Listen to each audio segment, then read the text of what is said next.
I'm here at the bar with a friend of mine, and he's talking to a lover slash friend of him. And the girl my friend is talking to has two beautiful girls, and I seated at the bar. So I just thought to myself, oh, this is a two-man thing. The girl I want to talk to is wearing a black dress, and she's just beautiful. They are from Brazil, by the way. So I went up to her and I was like, hey, you're Brazilian, right? And she was like, yeah, I'm from Brazil. Why? I know that your friend's from Brazil, so I just assumed that you're from Brazil too. And I'm gonna lie, I think that you're beautiful too. Oh, thank you, she said with a smile on her face. At first we're talking, she's engaged, she's asking me questions, we're going back and forth, having a conversation with this beautiful Brazilian girl. But then I noticed that the more time passes, the more she's like a little off, and she really doesn't want to talk to. She's really like distracted. It seems that she's not interested to talk to me. When I would ask her something, she would answer the question and then she wouldn't say anything. She was basically answering my question. Before I would be like, oh my gosh, she's not into me, so I have to leave, right? But this time I wanted to challenge myself. I wanted to break the resistance. Call her beautiful and she smiled, she was into me. She didn't say I have a boyfriend or anything like that. So I was like, okay, I got it. I gotta break the resistance. So I kept the conversation going. Let's say when I would ask her, oh, so what do you like to do in your free time? She would be like, oh, I like to watch movies. And then I would be like, oh, is that it? What else do you like to do? Yeah, I just like to watch movies and work. Since she didn't want to talk, I would be the one talking, right? So I would be like, oh, that's fun. Well, what I like to do in my free time is I like to do this and that, right? I was the one speaking more, right? And after maybe like 15 minutes, she said, oh, I'm so sorry. I just want to go home right now and I'm super tired. And I look at her and said, yeah, that's totally fine. Can I get your Instagram, Valentina? And she was like, I don't think it's the right time right now because I broke up with my boyfriend today. And that's why I'm not feeling good and I just want to go home. When she said that, I was like, holy shit, that makes a lot of sense. That's why she was a little off. I could see that she was overthinking. She was not present in the conversation. After that, she leaves and everything. And I walk up to my friend and my friend is giggling with a smile on his face. He was like, how did that go, bro? And I was like, nah, bro, she told me that she broke up with her boyfriend today, bro. And then this motherfucker started giggling. He was like, yeah, bro, I know. Her friend told me and I felt bad. I wanted to stop you, but I saw that you were talking to her, so I was like, okay, I'm gonna let it be. This was such a beautiful experience because I pushed myself and I continued the conversation, which is something that I would never do before. And the second thing is that it gets to show something that I learned about being awkward and social anxiety. You see, the mindset and the thought that was making me socially anxious and awkward was that there's something wrong with me. There's something, I am awkward, people can see that, I am a loser. My worth as a persona is low, and therefore every interaction that I have with people is gonna be awkward, not good enough, not funny enough, and everything that I say or do is stupid, inadequate, or dumb. That's what I would think after a bad interaction with someone. I would blame myself and I would beat myself up for those awkward moments, for those awkward interactions that I had with people. But the reality was that those awkward conversations, those awkward moments, those interactions that people were not really interested in me, or it was like awkward and dry, the reality is that they were not my fault. There was other things that I couldn't control. There was other things that I couldn't see from the conversation.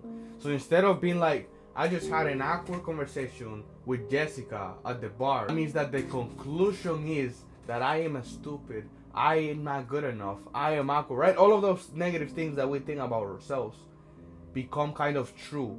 Why? Because I have this evidence. I had an awkward and dry conversation with Jessica. The problem were never the awkward moments that I had with people. The problem was the interpretation and the conclusions that I had about those awkward and those bad moments with people. Because think about it. Think about it, right? If I didn't do all of this inner work, right? Imagine if I went up to her at a bar and I was talking to her and she was a little bit off. Imagine this was my first interaction with talking to a stranger and talking to a girl. What would be the conclusion of that, right? If you were in my shoes and if you didn't know that she just broke up with her boyfriend, what would be your conclusion? What would be the interpretation of that interaction? I shouldn't be talking to people. I was born socially anxious. I am so boring. I have nothing interesting to say, right? Imagine if I didn't know the what is going on in her life, right? Imagine if I didn't have this type of inner work that I've done. What would be the conclusion? And the conclusion that I would always have throughout high school and all of these years is I suck at talking to people because of these interactions, because of that, because of this, right? But the reality is, just like Valentina, right? Just like the story that I told you, there are other things that we don't usually see from people that affects the conversation. Maybe I remind them of someone that they don't like. Maybe they don't want to talk to me because we don't have the same passions. Maybe I believe in God and they're atheists, right? So the problem for me was that I wanted to be liked by everyone, and every interaction had to be good. That was the expectation, the unrealistic expectation that I had back then. And this is the question, right? Can I be liked by everyone? Of course not. Think about it, right? Every single person. Let's think about famous people, right? Every single person, Messi, Trump, freaking famous, right? Think about anyone that is famous. They all have people that love them. They're like, dude, you're my idol. And they also have people that hate them. And I feel like that was the key. I'm not gonna be liked by every person, every girl, every guy that I see or that I meet. And therefore, since they're not gonna like me, the conversation is gonna be a little off. The conversation is gonna be a little dry. The conversation is gonna be a little awkward. Not because of me, not because the problem is me, not because I was fucking born like this and I shouldn't be talking to people and I'm boring and I have nothing interesting to say. None of that. None of that. It's because of something that I cannot control. Oh, maybe they don't like me. Maybe there's something wrong. There's something we can blame. I know that sounds bad, but I can blame something else for the bad interaction instead of blaming myself, because that's more realistic. That's what I do now. And even if I get rejected, I try to talk to as many girls that I can whenever I go outside, grocery store, gym, or the city, right? And I always ask myself this question. After I get rejected, I'm always like, okay, was I smiling when I approached them? Yes. How was my body language, right? How was my body? Was it wide open? Was it straight? Yes, okay. How was my tone? Was I, oh, hey, how are you?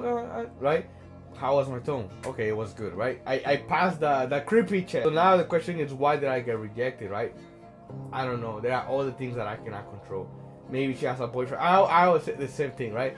There's a lot of reasons that I got rejected. So I gotta choose one that is realistic instead of I got rejected because I suck, because I'm a loser, because she can just see that I'm a loser. So the same thing is, don't blame yourself for all the awkward conversations that happen, for all the awkward moments that happen.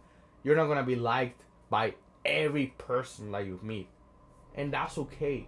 Always think about the famous people. Always think about the influencers, right? They are liked and hated by thousands of people. So same thing is gonna happen to you, and same thing is happening to me.